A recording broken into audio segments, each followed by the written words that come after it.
C'est bon. Ok, Ok. Bon, alors Erev Tov à tout le monde. Le but aujourd'hui, c'est d'essayer de réfléchir à la question de la gastronomie, de la jouissance et du service divin dans un monde de malbouffe. Voilà, ça c'est le sujet. Pourquoi on parle de ce sujet-là aujourd'hui? Pour la simple et bonne raison que on est dans les Shovavim, on est dans cette période-là de l'année qui est constituée des parachiotes de Shmot, Vaera, Bo, Beshalach, Yitro, Mishpatim.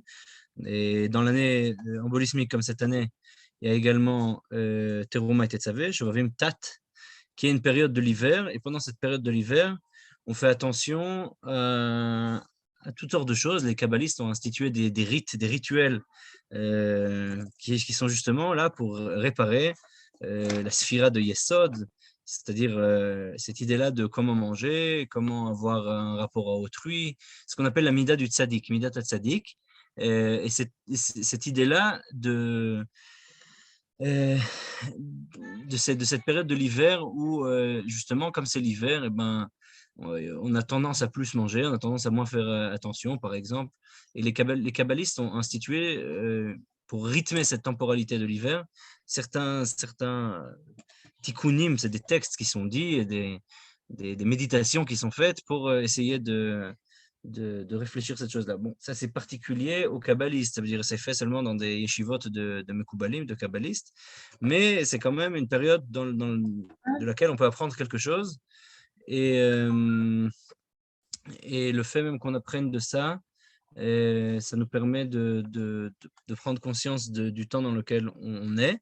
Ça, c'est la première des choses. La deuxième des choses, c'est qu'on est dans des moments de réforme ici en Israël, notamment, et partout ailleurs dans le monde, notamment autour de l'écologie, de l'agriculture, et surtout de la nourriture.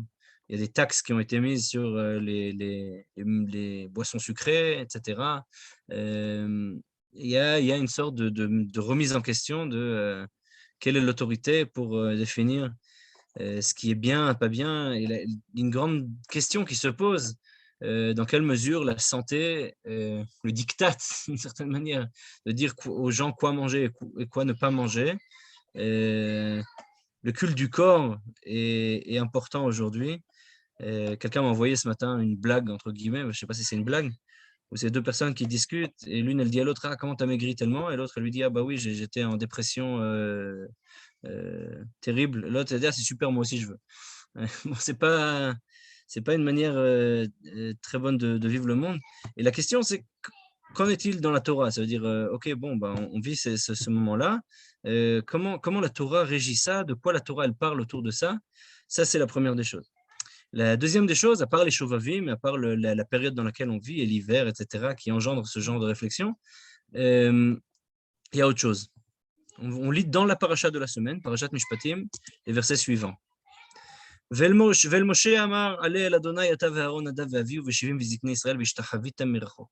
Après donner tout le corpus de toutes les lois qui sont dans le traité dans la paracha de Mishpatim, qui suivent la révélation du mont Sinaï, on nous donne ici, la Torah nous raconte un, un passage dont les commentateurs se posent la question s'il s'est passé avant le don du Sinaï ou après le don du Sinaï, mais ici, il est ramené comme s'il est passé après. Et Moshe reçoit l'ordre de Dieu de monter avec Aaron, Nadav et Avihu et 70 des anciens d'Israël se prosterner à distance. Venigash Moshe levado el Adonai ve'em lo yigashu ve'am lo ya'alu imo. Et Moshe s'avancera seul vers le Seigneur et vers Hachem, et eux ne le suivront pas. Quant au peuple, il ne montera pas avec lui. Donc c'est évident que ici, Moshe, il a un statut particulier. On veut fonder son statut particulier. Et Moshe va s'avancer avec les anciens, avec Aaron, Nadav et Avihu, et ils vont se prosterner. Le peuple restera en arrière, et Moshe continuera à s'avancer seul. Et Moshe, à son retour, transmis au peuple toutes les paroles de l'Éternel. ויבוא משה ויספר לעם את כל דברי אדוני ואת כל המשפטים, ויען כל העם כל אחד, ויאמרו כל הדברים אשר דיבר אדוני נעשה. À ce moment-là, le peuple entier s'écria d'une seule voix, tout ce qu'a prononcé l'Éternel, nous l'exécuterons. Ce qui se passe après, c'est que ויען משה ואהרון ונדב ויהודה ושמעון מזקני ישראל. Moshe et Aaron remontèrent accompagnés de Nadav et Avihu et des 70 anciens d'Israël. Donc, ils remontent vers la montagne.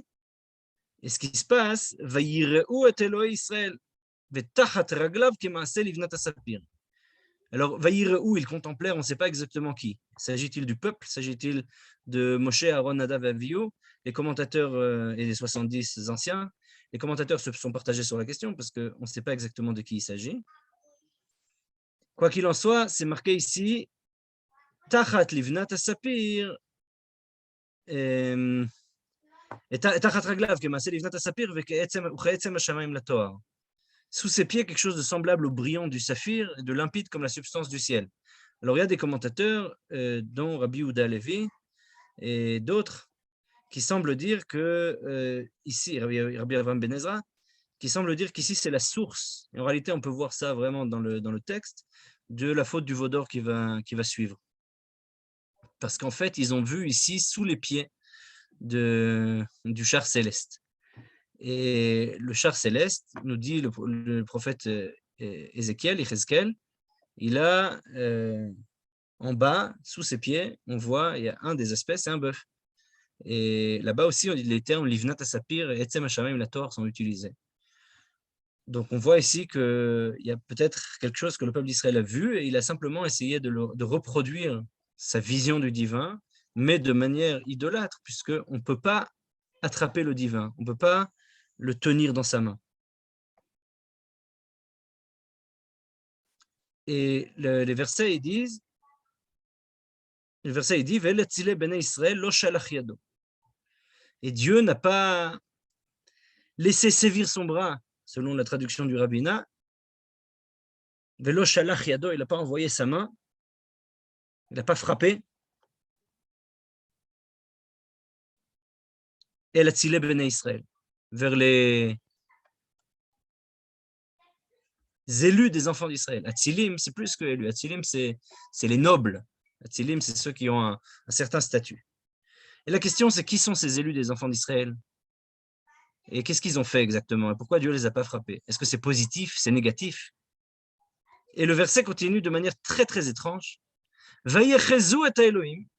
Ils ont joui, ils ont vu la vision divine. Vayechlu vayishtu.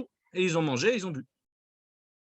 Et le verset continue comme si de rien n'était. Vayomer Adonai Moshe, allez elai ha'ara, veyesham ve'etna lecha et luchot ha'even va'torah va'mitzvah, asher tivet, etc.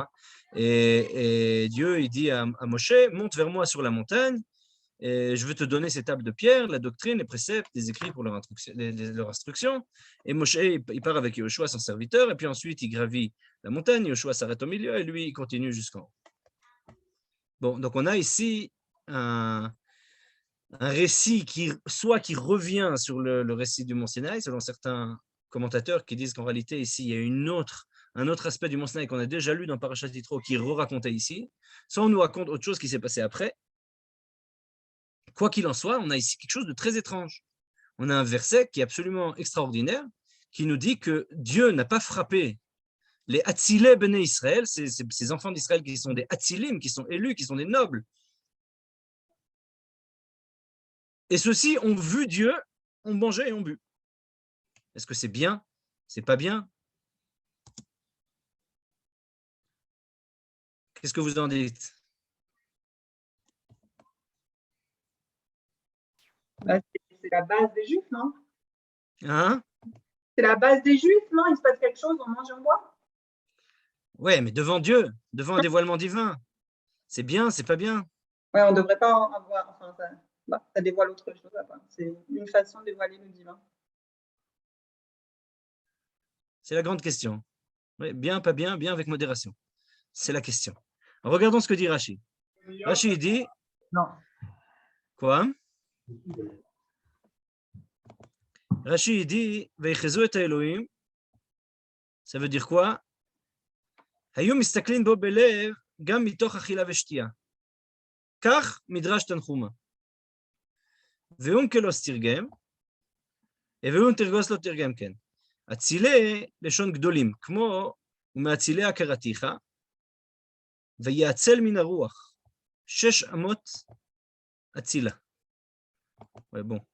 Alors la traduction, c'est comme ça. Rashi dit, selon le Midrash Tanchuma, ils l'ont regardé avec une effronterie qui leur venait du fait d'avoir mangé et bu. Quant au Targum Onkelos, il ne traduit pas ainsi. Le mot Atzilé, les nobles, désigne grand. Comme et d'entre ces grands, je t'ai appelé, où il préleva de l'esprit qui était sur lui 6 coudées de sa grandeur. Donc ici, une grandeur divine qui se dévoile. Atzilim, c'est des gens qui ont une grandeur divine. Rashi nous dit, il s'agit de gens qui avaient un potentiel spirituel extraordinaire et qui ont choisi de manger et boire avec effronterie devant Dieu. Et donc, il s'agit ici de quelque chose de très négatif. Le fait de manger et boire devant Dieu est quelque chose de terrible. Moshe, il est devant Dieu, et Rabbi Avraham ben Arambam, il dit plus ou moins la même chose. Moshe, et Abarbanel aussi va dans une direction similaire dans une de ses explications, et Rabbi Avraham ben Ezra dans son Pérouche Akatsa. Moshe, il va 40 jours et 40 nuits sans boire et sans manger. Les grands d'Israël, ils ne peuvent pas rester 5 minutes devant Dieu sans devoir manger après. Comme si la nourriture était devenue quelque chose de nécessaire. On ne peut pas survivre 2 secondes sans manger. C'est fou cette histoire. Non? Si. T'as jamais fait attention. Et donc ici, on a une grande question. Quelle est la place de la nourriture, et de manière générale du fait de manger, dans la Avodat Hashem, dans le travail devant Dieu? Ici, ça apparaît comme quelque chose de très négatif. Mais pourtant, Rashi n'est pas le seul commentateur. Il y a d'autres commentateurs. Ouais, ce Midrash Tanchuma que Rashi cite, il a un autre pendant dans un autre Midrash, dans Vaikra Rabbah. Le Midrash, il dit comme ça, Vaichezu et Elohim, melamed shezanu enehem min hashchina, k'adam amibit bechavero mitoch ma'achal u'mishteh. Le message dans le Midrash Vaikra Rabbah, qui est un Midrash très ancien, c'est un des Midrashim les plus anciens, avec Bereshit Rabbah, il nous dit que le fait de voir Dieu et de manger, il s'agit du fait que les yeux, ils ont fauté, zanu enehem, comme znout, comme de la prostitution, comme si leurs yeux s'étaient prostitués de la shrina, avaient fui la shrina. Il y a quelque chose ici de l'ordre du plaisir, du désir immédiat qui n'est pas pur, qui n'est pas consensuel, qui ne voit pas le visage de l'autre. Ce que nous dit ici le Midrash. Melamed shezanu einehem min hashchina. Ki adam shemebit bechavero mitoch ma'achal u'mishteh. C'est comme quiconque regarde autrui, mais il ne le regarde pas vraiment. Il est en train de manger, il mange des pop-corn, il regarde. On regarde un film. On regarde un film, on mange des pop-corn, et c'est de ça qu'il s'agit. C'est ça que nous dit le Midrash. C'est un Midrash incroyable. Donc ce Midrash Tanchuma que Rashi cite n'existe pas dans le Tanchuma, mais il existe dans le Midrash Vaikra Rabbah. Et là-bas, on nous dit effectivement ça, que le fait de manger devant Dieu, c'est comme une sorte de prostitution face au divin. C'est incroyable ces choses-là. Ça veut dire qu'il y a ici vraiment quelque chose de totalement négatif. Mais d'autre part, comme dit, on peut comprendre que ce n'est pas de la vraie nourriture, on peut comprendre ça de manière symbolique. C'est ce que dit par exemple le Re'em, Rabbi Eliyahu Mizrahi, dans son commentaire sur Rashi. Mais le Midrash lui-même, il dit Rabbi Yochanan Omer, Rabbi Yochanan dit Achila Vadai. Non, il s'agit de vraie nourriture, ils ont vraiment mangé.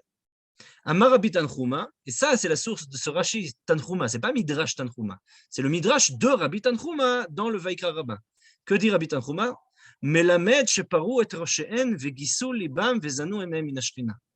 Non, ils ont vraiment mangé, et dans le fait de manger, c'est pas simplement manger. Manger, c'est un acte qui est le fait de découvrir de sa tête, se défaire les cheveux. Leur cœur était gros, était gras. Enfin, il n'était pas fin. Lèvres gas. C'est quelque chose qu'on ne peut pas vraiment traduire, mais c'est une expression pour dire une certaine forme de vulgarité. Il y avait quelque chose de vulgaire. Pardon? Grossièreté, merci. Grossièreté, c'est ça. Il y avait quelque chose de grossier, quelque chose de l'ordre, quelque chose qui était pas à sa place. Et Zanu enem min hashchina, de ce fait-là, ils avaient un rapport à la shrina, à la présence divine, qui était un rapport de prostitution, entre guillemets, c'est-à-dire un rapport où, utilitariste. C'est bien, on profite de la présence divine, c'est très sympathique, ça nous fait du bien et c'est tout. Et pendant ce temps-là, on va manger des pop-corn. Et donc, il s'agit ici, nous dit le Midrash, de quelque chose, d'un phénomène qui est absolument déplorable, qui est terrible. Et le verset nous dit que Dieu a été gentil avec eux et ne les a pas tués. Ils auraient dû mourir sur le coup. Est-ce que quand le verset nous dit qu'ils n'ont pas subi la main de Dieu, eh ben, ça veut dire qu'ils n'ont pas subi la conséquence de leur acte. Mais en outre, il y a d'autres commentateurs, notamment Ramban, Nachmanide, qui dit la chose suivante. Vetam vaishtu. C'est comme ce que tu disais, Véronique, c'est que en réalité, les Juifs, quand ils sont contents, ils font une fête. Ils ont bien fait, c'est pas quelque chose de mauvais. Et le Ramban, il dit, je comprends pas pourquoi toi, Rashi, tu veux voir, et selon ce midrash-là de nos sages dans Vaikaraba, pourquoi vous voulez voir des choses négatives? Et ici, quelque chose de très positif. En réalité, ils ont fait un jour de joie parce que c'est une mitzvah, c'est une chova, c'est une nécessité, c'est un commandement de se réjouir lorsqu'on reçoit la Torah. כאשר ציווה בכתבם, כל דברי התורה על אבנים, וזבחת שלמים, ואכלת שם, ושמחת לפני השם אלוקיך. On lit dans le livre de Devarim, dans le Deutéronome, que lorsque le peuple a finalement écrit la Torah sur les pierres avant d'entrer en Eretz Israël, en terre d'Israël, ils ont écrit la Torah sur les pierres, Baer et Tev, de manière très claire, pour que tout le monde puisse lire l'essence de la Torah de manière claire. Ce qui a été écrit exactement, est-ce que les 10 paroles ont été écrites? Est-ce que c'est le Parashat Azinu qui a été écrite? Est-ce que c'est un résumé de la Torah d'une certaine manière qui a été écrite? Bon, nos sages nous disent que ça a été écrit dans toutes les langues, c'est-à-dire que c'était une sorte de pierre de rosette qui nous permettait de dévoiler la Torah au monde, en tout cas ses principes. Et les versets nous disent que le peuple a fait une grande fête, ils ont emmené des shlamim, ils ont amené de la viande sacrificielle qui a été consommée, et on a mangé là-bas, devant Dieu, et c'est quelque chose de bien. Il faut manger devant Akadosh Baruch Hu lorsqu'on inaugure la Torah, de la même manière que ça s'est passé ensuite avec Ezra et Nehemia, et ensuite avec Shlomo, quand ils ont inauguré le temple, etc. Lorsque Shlomo a reçu la sagesse, c'est marqué « Chochma v'amadan atun lach ». Tout de suite après, nous dit le Ramban, dès que Shlomo a reçu la sagesse de Dieu, après avoir fait son rêve et avoir choisi la sagesse, alors Dieu lui ouvre les portes de la sagesse, et alors la première chose qu'il fait, il va à Jérusalem et il fait un grand repas, un grand festin pour tous l'école Avadav. L'école Avadav, il fait un grand festin pour tous ses serviteurs, pour tous ses servants, et nous dit ici Nachmanide au nom du Midrash.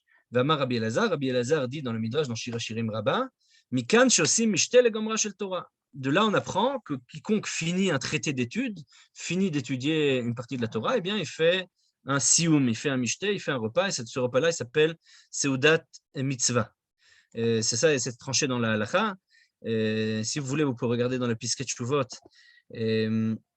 dans Ilchot Pesach, au Siman Taf, ça dit Gimel si je ne me trompe pas, où là-bas il est fait mention des différentes applications, des sioum qu'on fait pour annuler le jeûne des premiers-nés, et dans quelle mesure on fait un sioum, et là-bas il y a beaucoup de sources qui sont ramenées pour dire justement que c'est une seudat mitzvah, c'est considéré comme un repas de fête, de manger une fois avoir fini l'étude.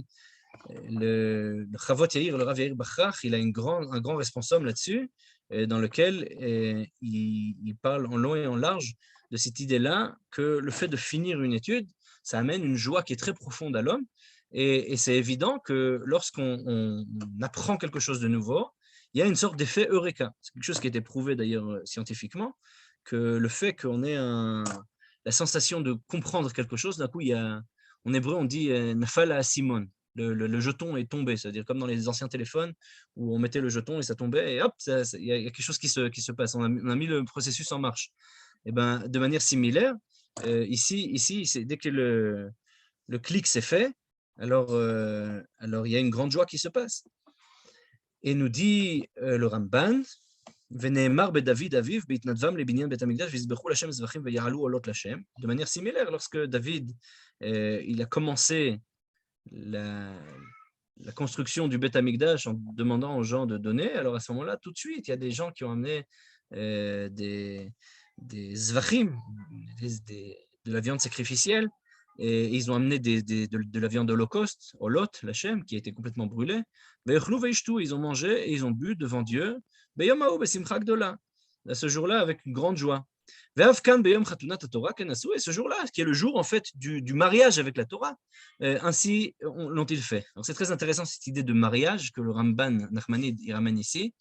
Cette idée-là, elle figure aussi dans un des commentaires du maître du Khatam Sofer, le Baal Hafla, enfin un ami et maître du Khatam Sofer, le Baal Hafla, le Rav Horvitz, dans son commentaire sur le traité de Ktubot, à la page 17, il dit que Akadosh Baruch Hu kafal emar kegigi, Dieu a renversé la Torah sur nous, selon nos sages, a renversé le mont Sinaï sur nous et l'a mis comme une épée de Damoclès. Si on reçoit la Torah, tant mieux, sinon non. Alors en fait, il s'agit ici du sentiment que le peuple a vécu, l'état psychologique dans lequel était le peuple. Le peuple était dans un état psychologique, ils avaient l'impression qu'il y avait une montagne qui allait leur tomber sur la tête quand ils ont reçu la Torah. Il y a un dévoilement du divin qui est terrible. Mais dit le Baal Hafla, en réalité, cette image-là, cette métaphore qui est un symbole psychologique, c'est plus que ça. C'est aussi l'image et le symbole d'une choupa, d'un dé nuptial, dans lequel on voit ici l'idée même que le peuple il est là et que il est en dessous de la Torah, en dessous du mont Sinaï, pardon. Il va recevoir la Torah. Il y a ce mariage qui se fait entre Israël et la Torah, et le mont Sinaï est en fait la choupa, le dé qui permet ça. Et donc du coup, dit le Ramban, c'est normal qu'à un mariage on mange. Et donc voilà, c'est pour ça que le peuple a mangé à ce moment-là. Bon, alors on a deux visions opposées. On a la vision de Rashi et du Midrash qui nous dit que c'était une chose terrible et que c'était la plus grande faute qui puisse être faite. Et qu'ils auraient dû mourir et que Dieu, dans sa grande générosité, les a pas tués. On a le Ramban, au contraire, qui nous dit que c'est génial et que c'est comme ça qu'il faut faire et qu'il n'y a rien de plus naturel que de manger dans ces moments-là. Alors on fait quoi? Qu'est-ce que vous dites? Qui a raison, Rashi ou Ramban? Il y a un troisième, sûrement il va départager. Il y a un troisième qui va donner raison, qui va dépasser ça. Bon, c'est une possibilité. On Alors, mange de manière délicate. On mange de manière délicate. Top, on va voir de quoi il en revient. Il y a ici effectivement deux aspects, donc on a deux visions du monde. On a une vision qui dit que le fait de manger devant le divin, c'est quelque chose qui nous rabaisse, et d'autres considèrent le fait de manger comme quelque chose de positif. Maintenant, encore une fois, la question c'est comment on mange, effectivement, et ce qu'on mange, et plus que ce qu'on mange et comment on mange, la grande question c'est pourquoi on mange. Ouais. Et cette question du pourquoi, elle est ici fondamentale. Et on va voir que c'est pas pour rien que le Ramban suit cette vision-là, puisqu'il est consistant avec ce qu'il enseigne lui-même par ailleurs dans différents écrits. Le Ramban nous enseigne, selon les textes qui après sont repris par les kabbalistes, c'est des textes notamment de ses maîtres, Rabbi Azriel de Guéron et son frère, qui nous enseigne justement le fait de manger dans la sainteté et comment le fait de manger dans la sainteté peut amener une certaine réparation de la nourriture. Alors on va essayer de voir tout ça et essayer de quoi il en revient exactement. Et on va essayer de voir ça par le biais de la chassidoute, qui nous permettra d'entrer dans ces idées-là. Alors la nourriture comme moyen de survie. Ça, c'est l'aspect, disons, pshatique, l'aspect du pshat, l'aspect exotérique. Alors, Rabbi Yaakov Yosef de Polna, dans son livre Toldot Yaakov Yosef sur la paracha, qui était un des premiers disciples du Baal Shem Tov, écrit les choses suivantes. Il dit והעולה משם, אם רוצה להתענג לשמו יתברך, לדבק בו יתברך, ועצבות החומר מעכב, וצריך לשמחו באכילה ושתייה, ואין לו צורך ללוות. ומתנה אינו רוצה לקבל, דכתיב שונא מתנות תחיה. בזה אמר הקדוש ברוך הוא, לבוא עליי ואני פורע. מה שאין כן בלאו הכי וכו'. Bon, alors il nous dit, Rabbi Yaakov Yosef de Polnar, que si quelqu'un veut connaître la jouissance, une vraie jouissance, une jouissance du divin, et itaneg lishmo itbarach, L'idabek bo yitbarach. Il veut se lier au divin. Il veut être collé à Dieu. Il veut connaître cette jouissance du divin.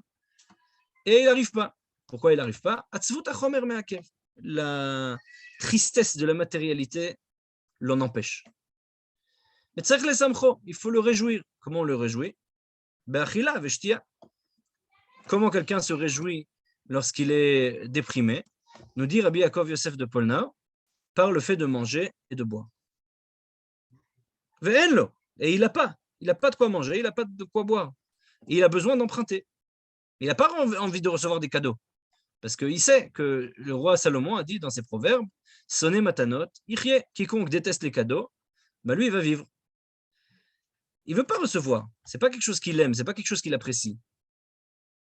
Mais il a besoin de quelque chose pour le rendre joyeux, pour le rendre heureux. C'est très intéressant cette histoire-là, parce qu'on voit par exemple aussi le Chida, plus ou moins dans la même époque, un peu avant, au XVIIIe siècle aussi, écrit dans son Birkei Yosef que les Juifs en Europe ont besoin de jouer à Shabbat. Une grande discussion, est-ce qu'on a le droit de jouer à des jeux à Shabbat? Et beaucoup considèrent les jeux comme mouktsé, comme des choses qu'on ne peut pas toucher durant Shabbat, et notamment le Knesset Agdola, le Rav Ben Benisti à Izmir, et d'autres encore. Ils se basent sur le Talmud de Jérusalem, et ce qui est marqué dans le Shulchan Aruch. Le Talmud de Jérusalem nous raconte que la ville de Tour Shimon a été détruite parce qu'on y jouait au ballon à Shabbat.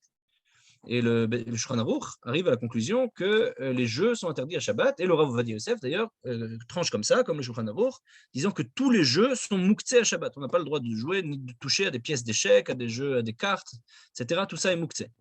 C'est interdit, puisque c'est interdit, on n'a pas le droit de jouer à Shabbat.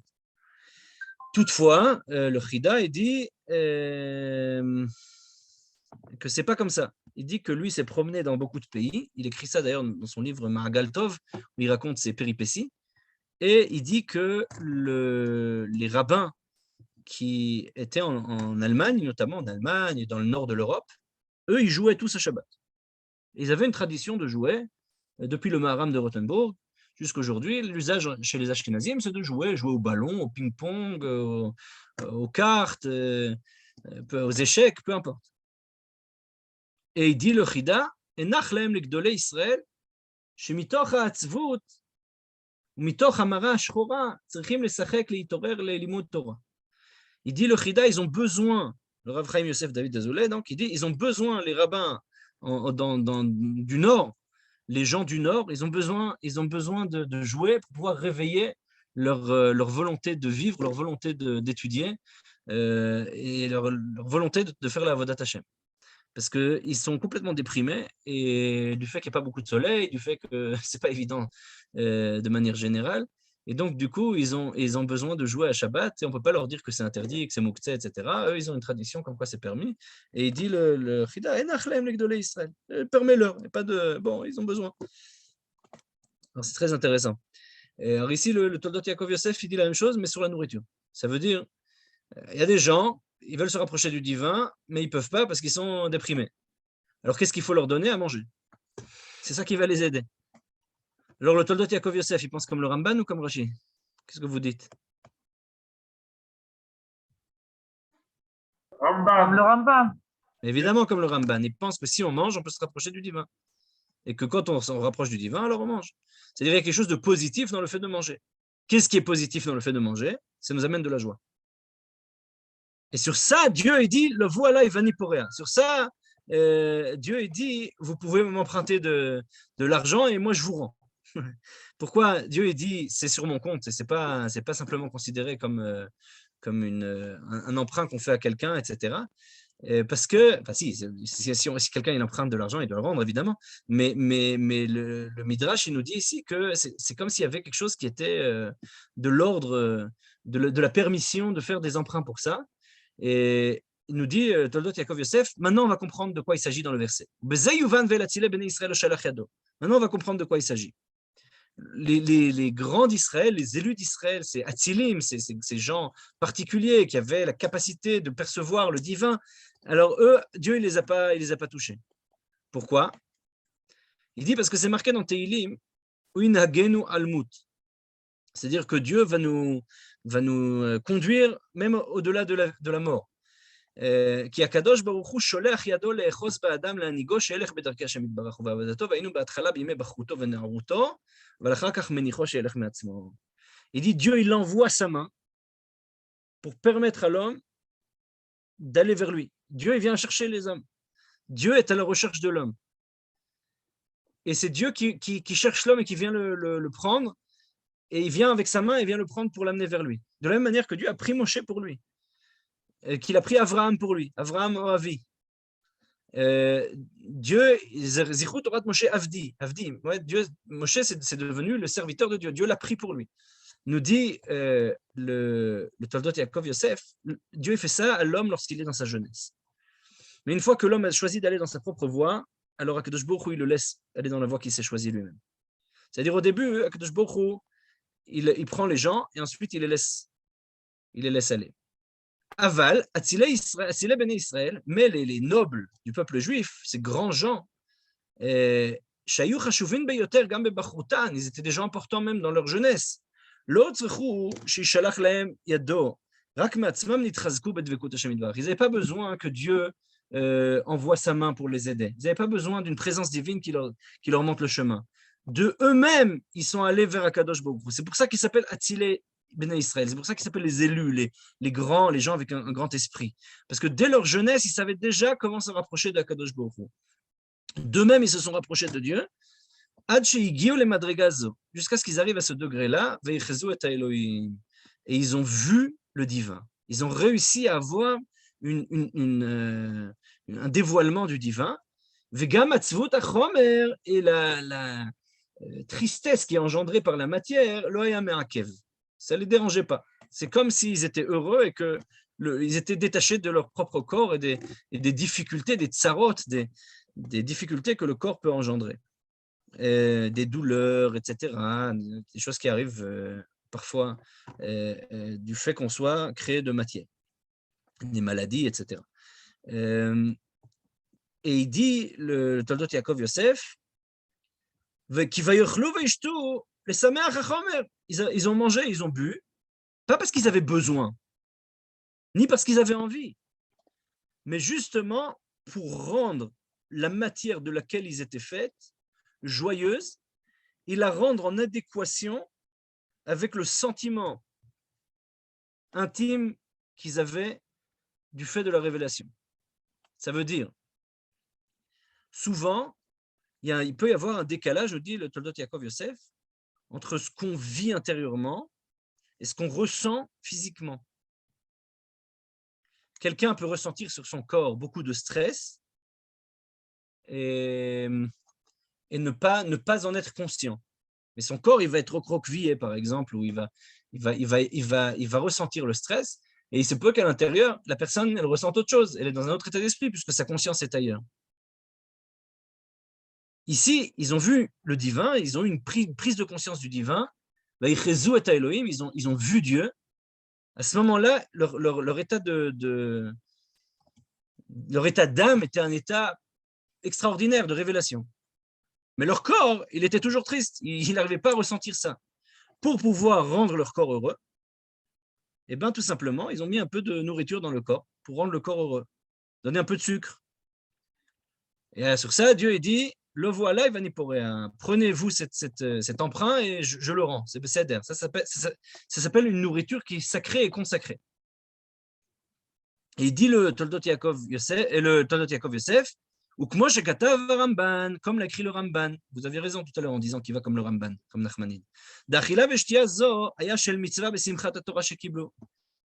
Yehuyan sham vechen katav betargum Yonatan al atzilei bnei Israël olim yashapiria vechule. Ce sont des mondes supérieurs, très bons. Ve'aven. Donc il s'agit ici de quelque chose de positif. On encourage les gens à se rapprocher du divin, et parfois pour se rapprocher du divin, il faut manger. Et donc, ici, la nourriture, elle n'est pas quelque chose de négatif en soi. Non seulement elle n'est pas négative, mais en plus de ça, elle est le fruit d'une volonté de consistance et d'adéquation entre le corps et l'âme. Bon, ça c'est le Toldot Yaakov Yosef. Le Rambam, dans les 8 chapitres, dans ses introductions sur Pirkei Avot, il écrit au chapitre 5, "Bishtamesh ha'adam bekochot hanefesh letzat tachlit achat. Tzarich la'adam sheyishabed kochot nafsho vekulam lefi ha'da'at. Ki ma sheikdamnu beperek shelifnei ze." Donc au chapitre 4. "Veyasim leneged einav tamid tachlit achat v'yasagat Hashem yitbarach kfi yocholet ha'adam לדעת אותו, וישים פעולותיו כולן, תנועותיו, מנוחותיו וכל דבריו, מביאים לזו התכלית. עד שלא יהיה בפעולותיו דבר מפועל ההבל, רצוני לומר, פועל שלא יביא אל זאת התכלית והמשל בו, שישים הכוונה באכילתו, בשתייתו, משגלו, שנתו, עקיצתו, תנועתו, מנוחתו, בבריאות גופו לבד, והכוונה בבריאות גופו, שתמצא הנפש כליה, שתמצא הנפש כליה בריאים ושלמים, donc que l'âme trouve ses outils en bonne santé et entier, לקנות החוכמות ולקנות מעלות המידות ומעלות השכליות עד שיגיע לתכלית ההיא. Nous dit le Rambam, Maïmonide, le but de fait de manger, c'est pour être un homme meilleur et être un homme plus intelligent et être une personne qui va rendre le monde meilleur et qui va étudier la Torah. J'ai besoin de bien manger pour avoir un corps sain. Et si j'ai un corps sain, je peux bien étudier. Si je peux bien étudier, j'aurai des meilleurs résultats dans mon étude et je ferai mieux avancer le monde vers son but. Si je mange mal, j'aurai après des maux de ventre. Si j'ai des maux de ventre, je ne peux pas bien étudier, je ne peux pas bien me concentrer. Si je me concentre mal, alors je n'arrive pas à faire avancer les choses. Et il y a toutes sortes de choses qui empêchent d'avancer vers ces choses-là. C'est le fait de s'occuper de bêtises. Par exemple, quelqu'un qui s'occupe tellement à réfléchir à ce qu'il va manger, comment il va manger, quand il va manger, etc. La boisson, la sexualité, le fait de dormir, quand il va se réveiller, comment il va se réveiller, etc. etc. Dit le Rambam, quiconque est occupé que là-dedans, bah, finalement, il va s'empêcher d'avoir un corps sain pour une âme saine. Il va juste avoir un corps sain et c'est tout. Le corps est un outil pour l'âme et pas le contraire. Bon, si vous voulez la traduction, alors il y a ici la traduction en français de Jules Wolff de 1911. Alors voilà, il dit l'homme doit employer toutes les facultés de son âme en conformité de la raison, comme nous l'avons établi dans le chapitre précédent, dans le chapitre 4, et se proposer un but unique, approcher de Dieu, qu'il soit exalté et glorifié. Dans la mesure où cela est possible à l'homme, je veux dire parvenir à la connaissance de Dieu. Il doit orienter tous ses actes, son activité, son repos et toutes ses paroles vers ce but, de manière à ce qu'aucun de ces actes ne soit en pure perte. J'entends par là un acte qui n'est pas dirigé vers cette fin. C'est ainsi que par le manger, le boire, le commerce charnel, qui parle ici de la sexualité, le sommeil, la veille, son activité et son repos, il ne tendra qu'à la santé du corps. Mais le but de la santé du corps, c'est que l'âme ait à sa disposition des organes sains et en parfait état, pour qu'elle puisse s'adonner aux sciences et acquérir les qualités morales et intellectuelles, qu'elle parvienne ainsi à cette fin. Quelle est cette fin? La connaissance de Dieu. Or, selon cette règle, l'homme ne recherchera pas uniquement le plaisir au point de ne choisir pour aliment et pour boisson, et pareillement pour tout le reste de son régime, que ce qui est le plus agréable, mais uniquement ce qui est le plus utile. C'est-à-dire, vaut mieux manger utile que de manger agréable. Que cela soit par hasard agréable ou désagréable, peu importe. Donc vous voyez bien ce que le Rambam pense de la gastronomie. Si c'est agréable, tant mieux. Si ce n'est pas agréable, tant pis, on s'en fiche, il faut que ce soit utile. Il y a des hommes qui ont vécu selon cet adage-là du Rambam. J'ai entendu ça notamment à propos du Rav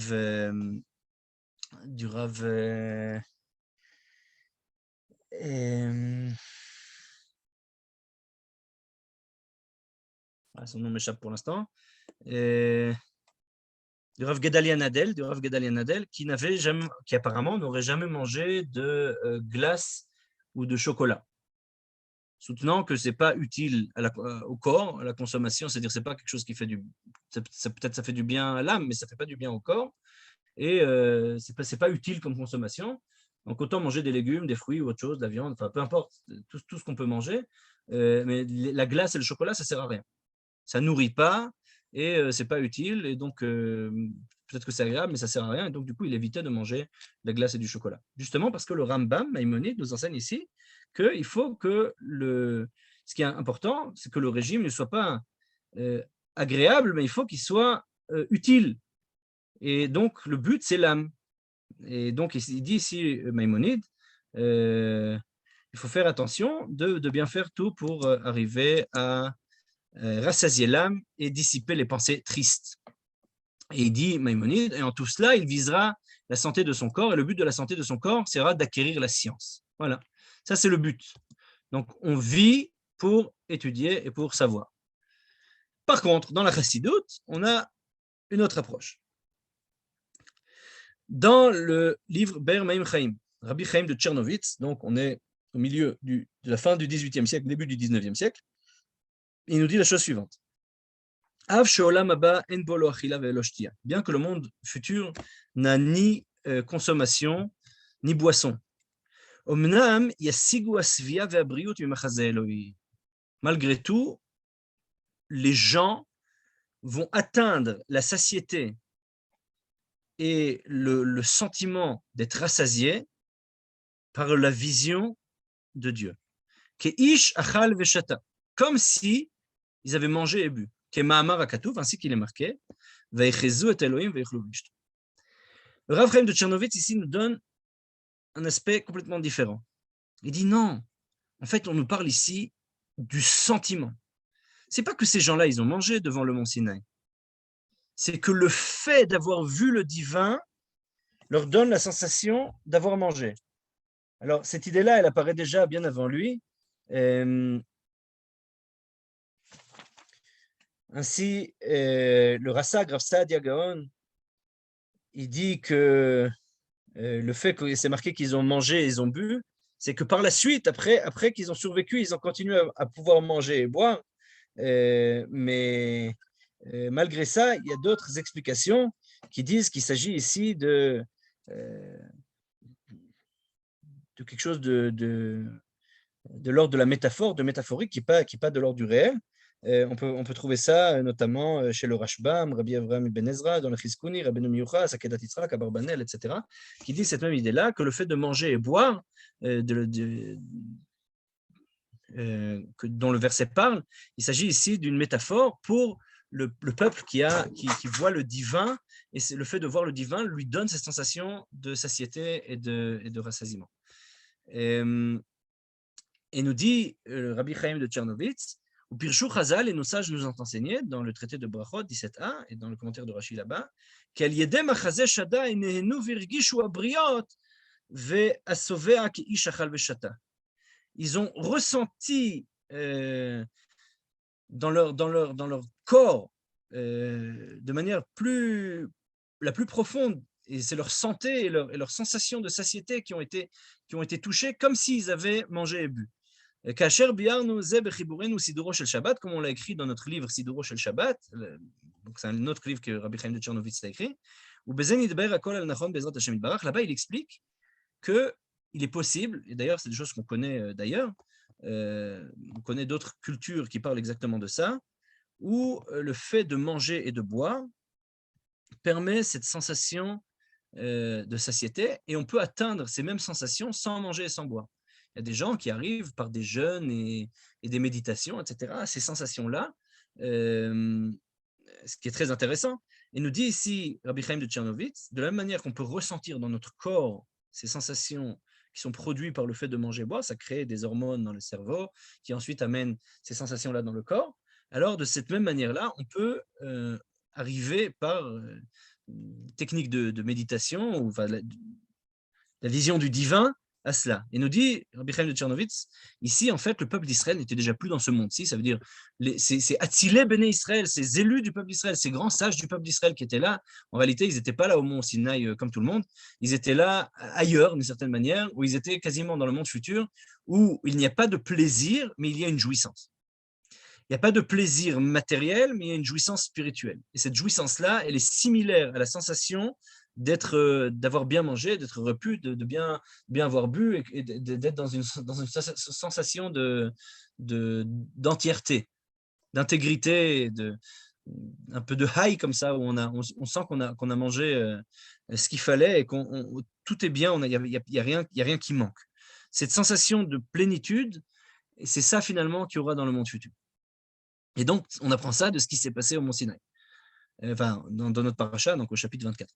Donc, on a ici un spectre assez large d'exégèses qui sont données au même verset.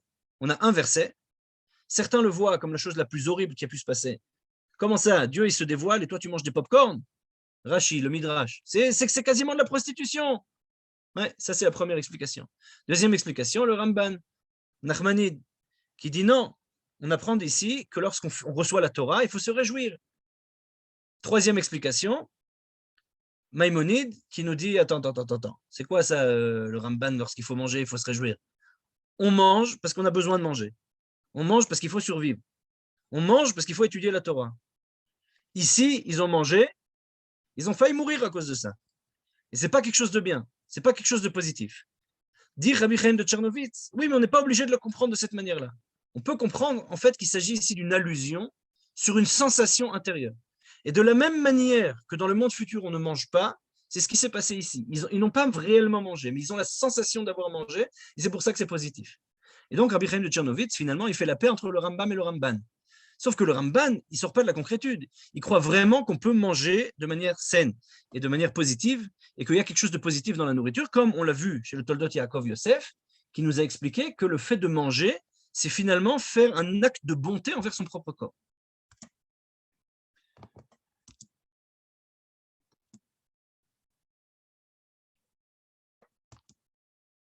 Maintenant, voyons voir une dernière approche, qui est celle de Rabbi Tzadok HaKohen de Lublin, avant de voir ce que dit le Rav Kook.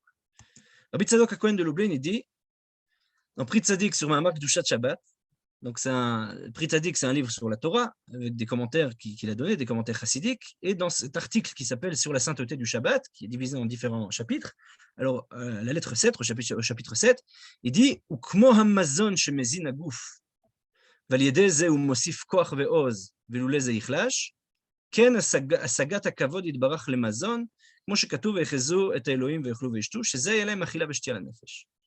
Il dit Rabbi Tzadok HaKohen de Lublin, je vais continuer l'idée de Rabbi Chaim Tchernovitz, mais je vais lui donner un twist. C'est quoi le twist qu'il donne et c'est quoi ce qu'il dit? Il dit de la même manière que la nourriture emplit le corps, donne de l'énergie au corps, mais zinagouf, il donne de la nourriture au corps, et ça donne de la force, ça donne de l'énergie. Si quelqu'un ne mange pas, il devient faible. S'il s'affaiblit, il n'arrive pas à travailler, il n'arrive pas à agir, il n'arrive pas à bouger. Ainsi en est-il pour la compréhension de la splendeur divine. Ça fonctionne de la même manière que la nourriture. Ainsi qu'il est marqué, ils ont vu Dieu, ils ont mangé, ils ont bu. Nous dit Rabbi Tzadok HaKohen de Lublin, il dit, je vais t'expliquer en fait. C'est ça le twist. Il existe deux sortes de nourriture. Il y a une nourriture matérielle et une nourriture spirituelle. Ce n'est pas la même nourriture. La nourriture matérielle, c'est une nourriture qui donne de l'énergie au corps. Mais la nourriture spirituelle, c'est la compréhension du divin et l'avancée dans cette prise de conscience du divin, dans cette conception de la splendeur divine. Plus on avance là-dedans, plus on arrive à voir le divin, plus on arrive à voir Dieu dans le monde, plus on emplit notre âme de nourriture. Et c'est de ça qu'il s'agit. Il y a ici deux systèmes parallèles qui existent. La nourriture matérielle et la nourriture spirituelle. Eux, ce qu'ils ont mangé au Mont Sinaï, c'était de la nourriture spirituelle. Et ça, c'est quelque chose de positif. Mais il y a des commentateurs, notamment d'autres chassidim, notamment Rabbi Menachem Mendel de Vitebsk, dans son Pri Haaretz, un des grands disciples du Baal Shem Tov, qui est monté en Eretz Israël, qui est arrivé à Tveria. Il a écrit un livre qui s'appelle Pri Haaretz sur Parashat Vaïgash, qui dit que le plaisir, il est quelque chose de très important. Et ce n'est pas simplement un moyen pour l'âme, c'est une fin en soi. Ce n'est pas comme il dit le Rambam, Maïmonide, que oui, il faut bien manger pour avoir une âme qui va permettre de travailler. Ce n'est pas simplement une nourriture spirituelle, il n'y a pas cette dichotomie qui existe chez Reb Tzadok, chez le Ber Chaim Tchernovitz, etc. Il dit non, ça fonctionne différemment. Mais Sayem Rekanati, donc le Rekanati, un des commentateurs italiens kabbalistes qui écrit dans son commentaire sur la Torah, il finit, il dit Da she'en kavanat ha'achila le'efsed davar ha'ne'echal ela le'osif koach ve'ta'anug ve'chaim le'ochel. Il faut savoir que l'intention de la nourriture, quand on mange, c'est pas pour dire, bon, on va prendre la nourriture et on va la défaire, on va la déconstruire, on va la perdre d'une certaine manière. C'est différent. Il s'agit d'ajouter de la force et de la jouissance, ta'anoug, vechaim, et de la vie, de la vitalité envers la personne qui mange. Al-zen ikra achila. C'est pour ça qu'on parle de achila, de fait de manger. On ne dit pas détruire la nourriture. On ne dit pas je vais aujourd'hui détruire la nourriture. Non, on dit je vais manger. Parce que le fait de manger, c'est le fait d'insérer en soi de la vitalité. Et c'est ça que nos sages appellent le fait de manger de manière certaine. Le principal de la nourriture, le fait principal du fait de manger, c'est le plaisir qu'on en retient, le plaisir qu'on en a. Et c'est ça qui s'est passé au mont Sinaï, donc dans notre paracha, avec Atzilé Bnei Israël. Ils avaient une joie extraordinaire, un plaisir, une jouissance de la présence divine, de la présence de la Shrina. Et ce plaisir-là, c'est marqué dans le Navi, dans Ishayahu, Az titanag al Adonai. Dans le futur, on ressentira la même chose. Dans les temps futurs, nous dit le prophète Isaïe, on ressentira ce même sentiment de jouissance du divin. Jusque-là, les propos du Rekanati. Donc ce rabbin italien, ce kabbaliste italien nous enseigne que le principal fait de la nourriture, ce qui est important dans le fait de manger, c'est de se réjouir de ce qu'on mange. Donc il ne s'agit pas... Quelqu'un qui mange, comme le Rambam il nous le dit, est-ce que c'est mieux d'aller dans un bon restaurant ou de manger vite fait et mal fait parce qu'il faut avoir des forces? Selon Maïmonide, il faut manger vite fait mal fait parce qu'il faut avoir des forces, il faut retourner étudier. Rabbi Menachem Mendel de Vitebsk qui dit non, pas du tout. Le plaisir de manger, et c'est ici ce qu'il cite du Rekanati, est tout aussi important, voire plus, que le fait même de manger. C'est-à-dire que la jouissance de la nourriture fait partie de la Avodat Hashem. La nourriture n'est pas simplement comme un moyen. On a vu une première approche qui disait que finalement la nourriture, même le Ramban et même Rashi dans leurs discussions, finalement sont d'accord que la nourriture est un moyen de faire avancer les choses. Ici, on a une autre école qui nous dit que le fait même de manger, le fait même du plaisir, c'est une fin en soi. C'est pas un moyen. Et ce plaisir-là, ça fait partie de notre avodat Hashem. C'est partie de notre. Il y a une recherche du bonheur, une recherche de la jouissance qui peut être utilisée dans le travail d'Hachem. Il s'agit pas. On ne vit pas dans un monde d'ascétisme. Au contraire. Nous dit Rabbi Menachem Mendel de Vitebsk. Veine al derech ze. Et selon cela, צריכים להיות כל ענייני הגוף ותשמישי עולם הזה, שלא ניתן ליהנות לבני אדם, כי אם מן הפנימית, שהוא הצורה ושורשו של אותו דבר והווייתו. אשר משם נשתלשל ויצא החומר, אבל אסור ליהנות מחומרה של מקום שיצא משם. כי אם להידבק בצורה דרך השתלשלותו, עד אין סוף ברוך הוא, להיות חוזר ונעור אליו יתברך. דרך התענוג ההוא שמקבל מאותו דבר. Il dit, selon cela, il faut comprendre de quoi il s'agit. Lorsque moi, je vais manger maintenant ou je vais boire, par exemple, là, je bois. Amen. Le fait que je boive maintenant de l'eau fait que je vais profiter de ce monde-ci. Et le fait de boire va me permettre une certaine jouissance, un certain plaisir, que théoriquement, il aurait dû être mauvais. Pourquoi? Parce que la matière, elle existe. Or, si elle existe, c'est qu'elle est loin du divin. Je m'explique. L'étymologie d'exister. Ex, sortir de, en latin, hein, istere, l'essence. Le fait, quelque chose qui sort de l'essence, il sort de Dieu, il n'est plus Dieu, il est loin de Dieu. Le fait même d'exister, c'est qu'il y a un éloignement de Dieu. Dès qu'une chose existe, elle est éloignée de Dieu. Elle a un rapport au divin du fait de son existence, puisqu'elle sort de l'essence. Mais elle a aussi une distance du fait d'être sortie de l'essence. Ça veut dire une chose qui n'est pas Dieu en soi, qui existe, tout ce qui existe finalement n'est pas Dieu, puisque ça existe, fait qu'on a une distance envers le divin, et ce fait même-là fait que, en utilisant d'autres choses existantes, comme de la matière, alors finalement, on n'est pas dans le rapport au divin. Il nous dit, il faudrait aller à la source des choses, revenir à la chose de laquelle c'est sorti pour pouvoir être lié au divin.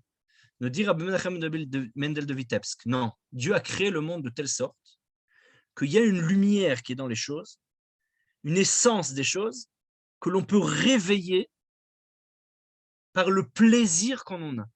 Si on jouit de la chose qui existe, on jouit de la nourriture, là j'ai profité de cette eau, j'ai eu un plaisir de cette eau, j'ai eu un plaisir de boire, alors cette jouissance-là va faire que je peux me rapprocher du divin. C'est-à-dire que je vais sortir du divin, je vais retourner au divin, et c'est cette lumière-là chez Mekabel Motodava, que cette chose a reçu du divin. Ce qu'on appelle, selon le Harizal, Alat Mitzvot, le fait de sortir des étincelles divines. Et ça, c'est l'enseignement de Rabbi Menachem Mendel de Vitebsk. Rabbi Simcha Bonem de Pshisra, il dit la même chose.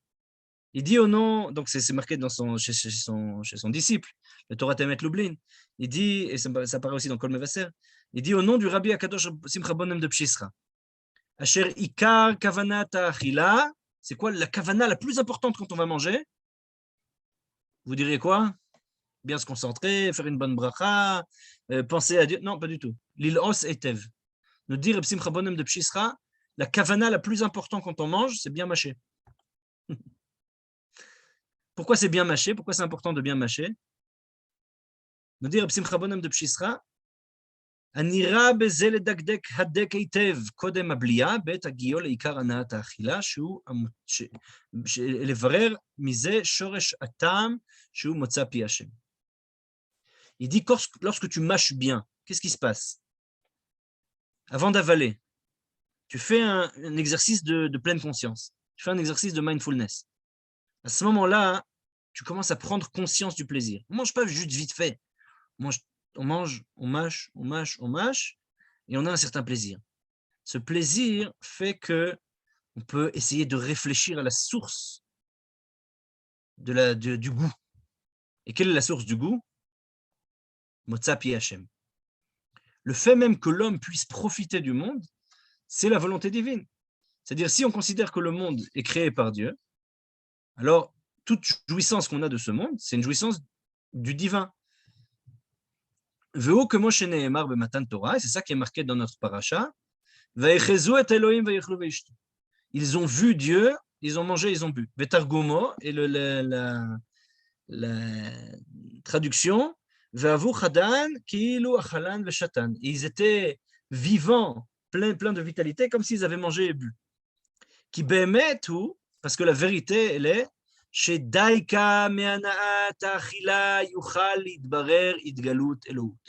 parce que c'est uniquement par le plaisir de la consommation qu'on arrive à faire le bérour. C'est quoi le bérour? C'est un travail de vérification, un travail de réflexion, un travail de méditation sur ce qu'est le dévoilement divin. En d'autres termes, quand je mâche, je réfléchis, je ressens. J'arrive à intégrer, j'arrive à digérer, je commence le processus de digestion. C'est comme ça qu'on doit faire avec le divin. Notre rapport au monde doit être un rapport où on ne croque pas le monde et on s'en va. Il s'agit de goûter de manière douce et de prendre le temps de digérer et d'avaler pour pouvoir bien vérifier de quoi il s'agit. Quel rapport j'entretiens avec Dieu? Quel rapport j'entretiens avec la matière? Quand je suis maintenant en train de manger, est-ce que je ressens le goût? Est-ce que j'ai vraiment conscience de où je suis maintenant et de la bonté divine et qui existe et du fait même que maintenant je mange quelque chose qui existe et qui sort de l'infini et qui sort de Dieu? Ce phénomène-là de la présence, c'est ça qui permet d'être proche de Dieu, nous dit Rabbi Simcha Bonem de Pshisra.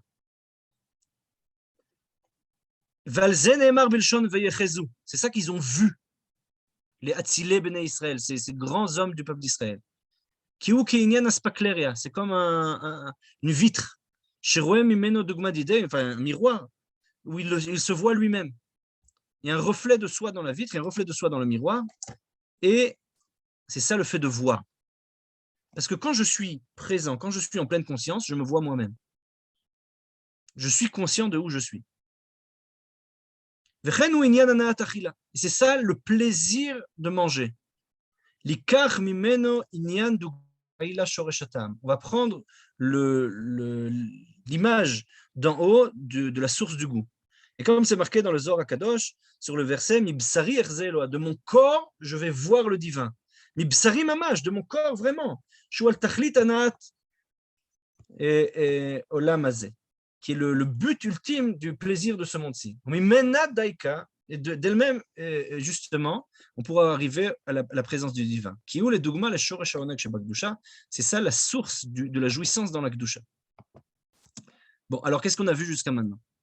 On a vu une discussion entre deux grandes écoles. Une école qui dit qu'il n'y a aucune justification à manger, si ce n'est qu'il faut survivre. Et donc, le fait de manger, c'est un moyen pour une fin. Maintenant, même dans cette vision-là du moyen, il y a deux approches. Il y a une approche qui dit, bon, c'était quand même bien qu'ils ont mangé à ce moment-là le peuple d'Israël, ou les Hatzilé Béné Israël, parce qu'ils se sont réjouis du dévoilement, et il y a comme quelque chose de positif là-dedans. C'est un moyen, mais c'est un moyen positif. C'est un moyen d'expression de la joie, c'est un moyen pour réjouir le corps. C'est le Ramban et le Toldot Yaakov de Polna. Et de l'autre côté, on a Rashi qui dit ah non, c'était pas bien du tout, ils auraient dû mourir, ils ont fauté, ils étaient en train de voir Dieu, ils ont commencé à manger des pop-corn comme s'ils étaient incapables de rester 2 secondes devant un grand dévoilement. Et ce Rashi est basé sur les Midrashim.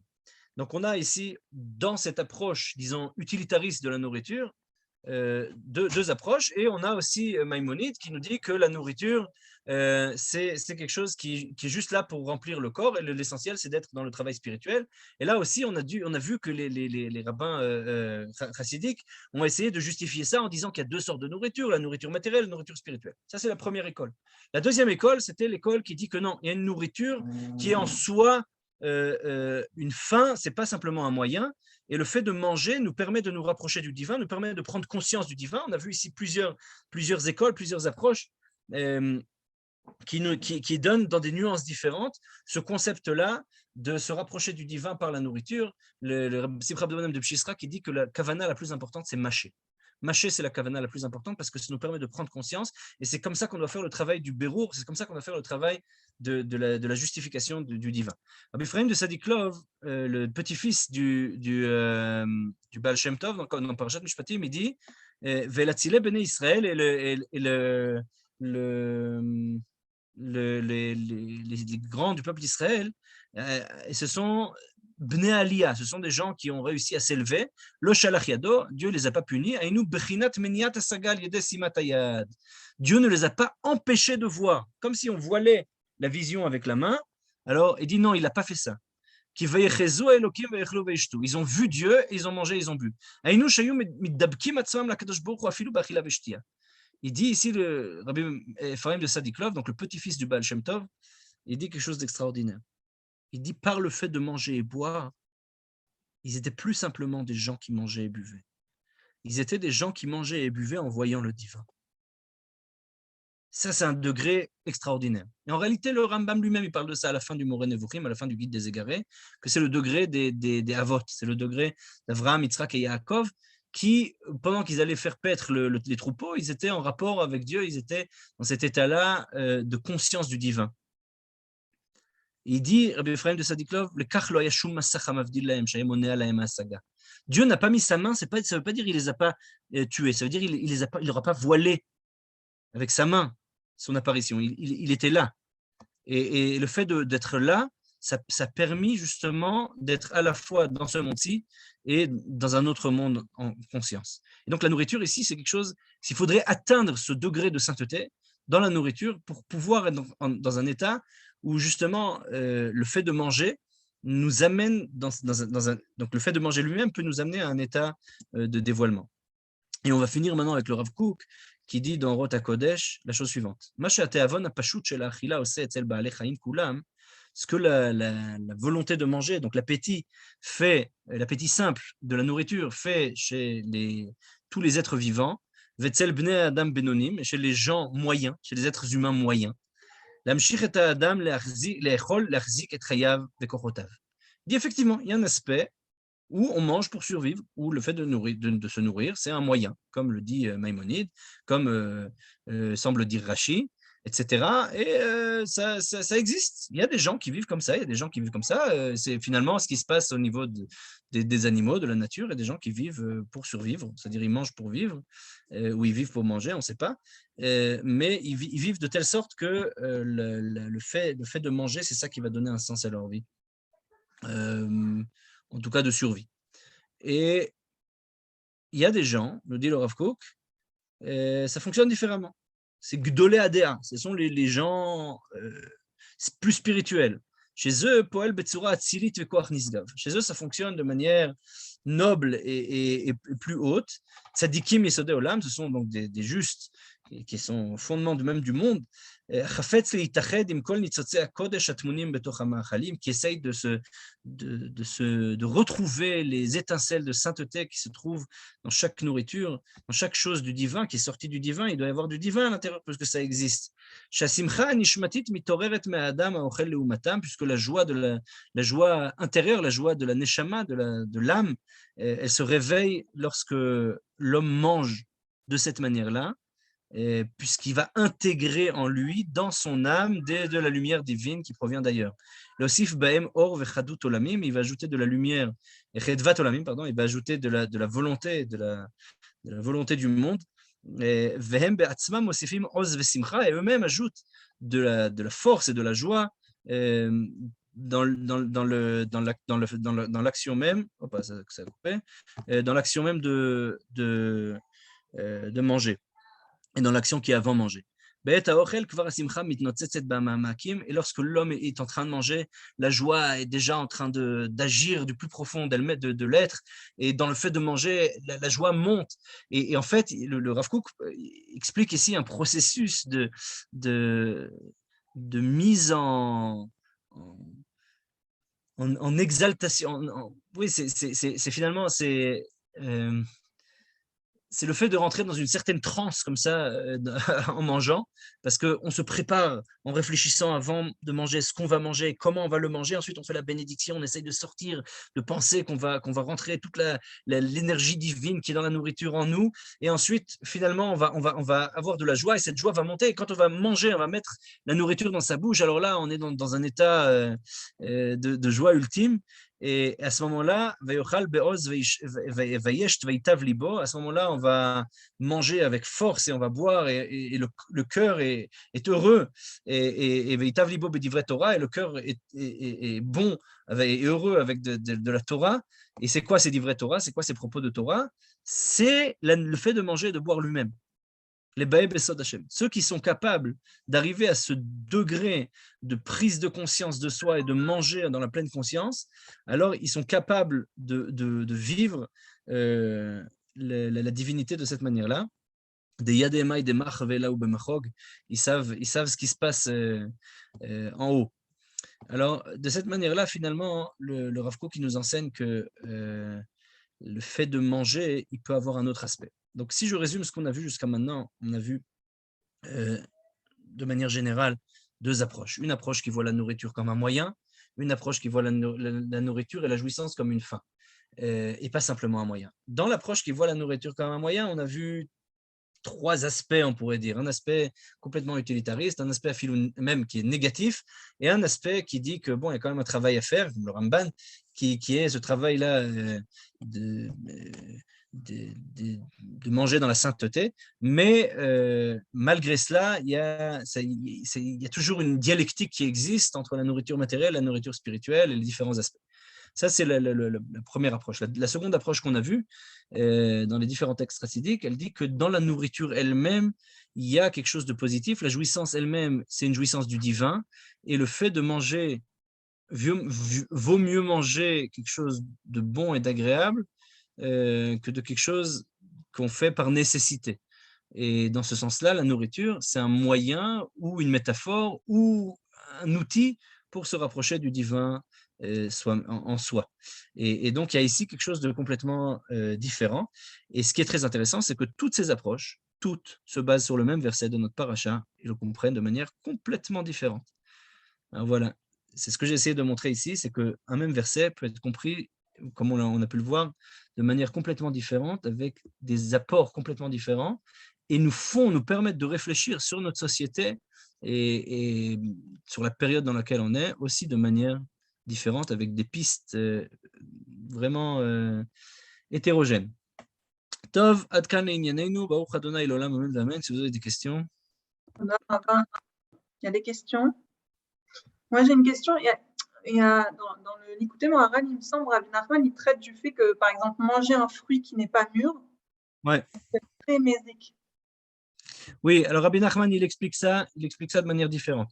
Rabbi Nachman, il dit que toute nourriture, mais ça c'est particulier à Breslev, c'est pas dans les autres Hassiduyot, mais il dit Rabbi Nachman que toutes les nourritures, elles sont métaphoriques. Ça veut dire que ce que je vais manger, bon, c'est comme on dit en allemand, man isst was isst. L'homme, il est ce qu'il mange. Et donc, du coup, il y a une certaine, dans la vision de Breslav, qui est une vision particulière dans la Chassidut, il fait très attention à ce qu'il mangeait.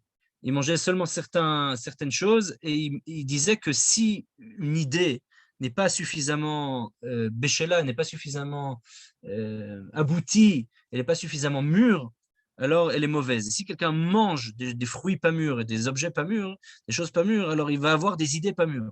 Et que finalement, ça va influencer sur notre personnalité. Bon, c'était la vision de Breslev, qui est une vision très particulière.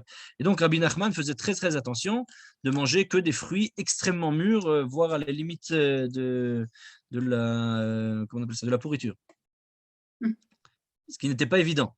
Mais c'est la vision de Breslev. C'est la vision de Breslev et c'est comme ça que les choses sont vues. Il y a d'autres questions? Ouais, une question. Je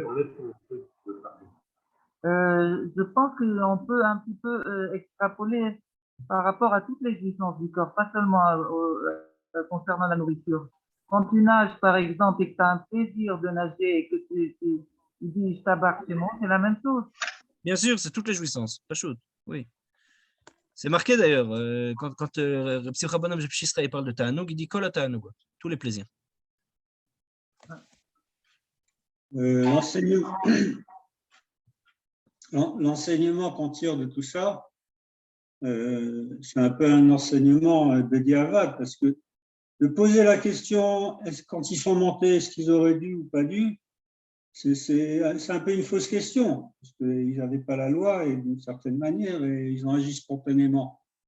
Et donc tous les commentaires qui ont été faits après, ça peut se comprendre, mais c'est pas a priori, je veux dire, il n'y a pas a priori une loi. Mais qui dit qu'ils n'auraient pas dû? Peut-être que c'était bien de manger comme ça. Certains commentateurs comprennent que c'était très bien ce qu'ils ont fait. Ils ont mangé des corbanotes, ils ont mangé des sacrifices. Tous les commentaires, justement, il y a des commentaires qui vont dans ce sens et d'autres qui vont dans l'autre sens. Et je veux dire, il n'y a pas a priori quelque chose qui est, on pourrait dire, une loi ou une convention qui fait qu'ils auraient dû ou qu'ils n'auraient pas dû. Je ne sais pas, parce que c'est un peu comme si on disait les choses qui se font par minagim, alors c'est très intéressant ce que tu dis, Daniel, parce que le Rav Steinsaltz, le Rav Adin Steinsaltz, il disait exactement la même chose. Il disait, dans la Torah, on te dit qu'est-ce qu'il faut faire comme bénédiction, on ne te dit pas quoi manger. De la même manière, on te dit avec qui ne pas te marier, mais on ne te dit pas quand et comment et avec qui te marier. Ouais, ça veut dire il y a ici quelque chose, la Torah, elle laisse une certaine liberté à l'homme, et cette liberté-là, elle permet un certain spectre d'interprétation et d'exégèse qui fait que finalement, on peut vivre de manière différente. On peut vivre de manière différente, il y a différentes approches, et il y a différentes approches du divin. Et la Torah permet ça, non seulement elle permet, mais elle enjoint ça. Ça veut dire, elle donne quelque chose de neutre, ce n'est pas un devoir, ce n'est pas non plus un interdit, et ils viennent ceux qui interdisent, et viennent ceux qui enjoignent à le faire. Et finalement, on a ici des approches différentes par rapport à un phénomène qui est neutre dans la Torah, qui est décrit, on ne sait pas s'il est bon ou il est mauvais, les versets ne sont pas clairs à ce propos, et les exégèses vont dans des endroits complètement différents, et nous, on peut en retirer des messages qui vont dans des directions tout à fait différentes, mais très intéressantes. Jonathan, je crois qu'il y avait Jonathan qui voulait poser. Ouais, j'avais une question sur comment vous comprenez le lo shalach yado du pasouk. Parce que vous êtes bien revenu dessus après. Alors, le shalach yado, il y a deux interprétations, c'est ce qu'on a vu. La première interprétation, c'est le shon hezek, c'est-à-dire il y a eu quelque chose de mauvais. Ils auraient dû mourir et Dieu, dans sa grande générosité, les a pas tués. Ou alors, c'est le shon nevoa, ou alors il s'agit ici de prophétie, et que lo shalach yado, alors on a vu plusieurs interprétations. Une des interprétations, c'était celle d'un des maîtres de la chassidoute qui disait qu'il les a pas voilés avec sa main. Lo shalach yado, il n'a pas envoyé sa main, ils ont pu voir comme il fallait. Et malgré le fait, bien qu'ils mangeaient et qu'ils buvaient, Rabbi Ephraim de Sadiklov dit ça, bien qu'ils mangeaient et qu'ils buvaient, alors ils pouvaient voir le divin. Lo shalach yado, il n'a pas envoyé sa main. Ça, c'est un drouche, bien évidemment. Mais dans le pshat, on voit qu'il y a deux possibilités d'interpréter. Soit que c'est le fait de ne pas les avoir tués, soit que c'est un lashon de prophétie, un terme prophétique. Où ils ont pas, pourquoi ils auraient dû mourir? Parce qu'ils ont mangé devant Dieu. Je sais pas, la page toute du verset, c'est que ça, c'est avant d'avoir mangé. A priori, dans le verset, on a l'impression que ça se passe avant. Effectivement, on peut lire comme ça, malgré le fait que la majorité des commentateurs ne lisent pas comme ça, mais on peut lire comme ça. Dans quel cas, alors on va chez Rabbi Avraham Ibn Ezra, qui nous dit le fait qu'ils devaient mourir, c'était parce qu'ils ont vu Dieu. C'est marqué Vayechezu et Elohim. Et c'est marqué que dans mais Vayechezu aussi. Velo yavou lirot kebalar et hakodesh. On n'a pas le droit de voir Dieu comme ça, de manière rapide. Et le verset il dit là-bas, va mettre. Dans ce cas-là, c'est marqué aussi à propos des gens de Beth Shemesh dans Shmuel 1, au chapitre 6, verset 19. Ils sont morts parce qu'ils ont regardé le Aaron Hashem. Ils ont regardé le Aaron et ils sont morts. Oui, mais ce que je ne comprends pas dans cette interprétation, c'est que le Vayechezu, dans le verset, il est après le lo shalach yado. Donc, a priori, le lo shalach yado, il vient avant qu'ils aient vu Dieu. Donc, la question, c'est pourquoi. Non, d'accord, mais du coup, je ne comprends pas comment vous dites c'est parce que, pas vous, mais disons, dans l'ADA qui dit que c'est une punition, alors ça suppose qu'ils auraient pu être punis parce qu'ils ont vu Dieu, mais a priori, le verset il dit qu'ils ont vu Dieu après cela. C'est nos sages qui expliquent comme ça beaucoup de versets. Ici, en l'occurrence, c'est l'explication qui est reprise par, j'ai cité Ibn Ezra, mais c'est une explication qui apparaît dans le Tanchuma et dans Vaikra Rabba sur Parashat Akremot. C'est une explication qui figure ensuite, non seulement ici chez Ibn Ezra, mais aussi chez le Rashbam, chez le Kliyakar, chez Racharir, chez le Ralbag, etc. Tous ces commentateurs-là, ils comprennent ça parce qu'ils disent, et c'est souvent, on a cet ordre-là dans les versets, où on dit, il s'est passé X avec un tel, virgule, parce que tel et tel. Pourquoi? D'accord. Ça, c'est la construction structurelle de la phrase. C'est comme ça que ces commentateurs-là ont compris. Bon, il y a d'autres explications là-dessus. Bon, il y a des explications qui disent que chez Lo Shalach et Yado, c'est le Shon Nevoa. Ça, c'est dans Yechezkel. On voit par exemple dans Yechezkel 37.1, c'est marqué Aïta Allah Yad Hashem. Alors, Abarbanel et le Kliyakar ici, ils disent ça. Abarbanel et le Kliyakar, ils disent Aïta Allah Yad Hashem, ve Lo Shalach et Yado, ça veut dire ils n'ont pas eu la révélation divine. Donc, ils auraient dû avoir une révélation divine, ils ne l'ont pas eu. Lo Shalach et Yado. Mais malgré tout, malgré tout, ils ont quand même vu Dieu. Même s'ils n'ont pas eu la révélation divine, ils ont quand même vu, mais ils ont quand même mangé. Alors là, dans ce cas-là, il faut réfléchir, est-ce que manger, c'est bien ou pas bien? Voilà. Ouais, il peut y avoir un lien aussi avec Kippour et Purim. Ça veut dire Kippour, on ne mange pas. Purim, par contre, c'est le festin. Est-ce que ça se recoupe avec ton cours et les deux façons de voir ou pas du tout? Bien sûr, évidemment. Il y a plein de choses qui peuvent être liées à cette idée-là. Ici, il s'agit d'un phénomène général dans le judaïsme où il y a différentes approches par rapport à la nourriture. La question, c'est quel est le rapport de la Torah à la nourriture.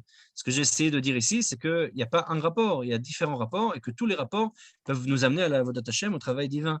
Ça veut dire qu'il n'y a pas un rapport du judaïsme à la nourriture. Il y a des rapports et des manières de travailler Dieu. Il y a une pluralité des voies, une pluralité des exégèses. Le verset n'est pas clair, le verset est neutre, mais il laisse différentes explications. Et de la même manière, Yom Kippour, le jour où on ne mange pas, le jour du grand jeûne, le Shabbat Shabbaton, le grand Shabbat, et à ce moment-là, on doit se purifier. Et le Zohar Chadash, effectivement, il dit que donc c'est des textes qui ont des vouées ésotériques. Il dit que le Purim, qui est le moment de la consommation de la nourriture, est plus grand que Yom Kippour, parce que Yom Kippour, il est Kepurim, il est comme Purim. Non, il y a déjà une source à ça dans la Gemara, même si elle n'est pas claire, mais enfin, la source à ça, c'est dans le Zohar Chadash, c'est un texte assez tardif. Ça a été écrit oui, au 15e siècle, fin du 15e siècle. Même un peu plus tard. Et donc, on a ici un texte qui dit justement cette idée-là, mais il s'insère dans cette vision du monde, qui est la vision des kabbalistes, qui dit qu'on peut travailler Dieu par la nourriture, par le fait de manger. Et justement, la chassidoute s'en est fait le porte-voix, mais on a vu même dans la chassidoute qu'il y a différentes voies.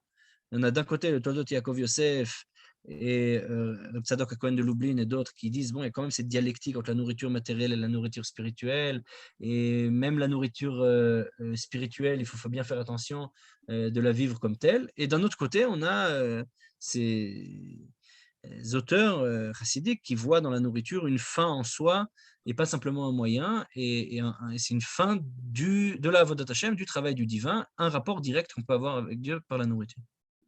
La différence qu'il y a entre le service divin et le service du vin.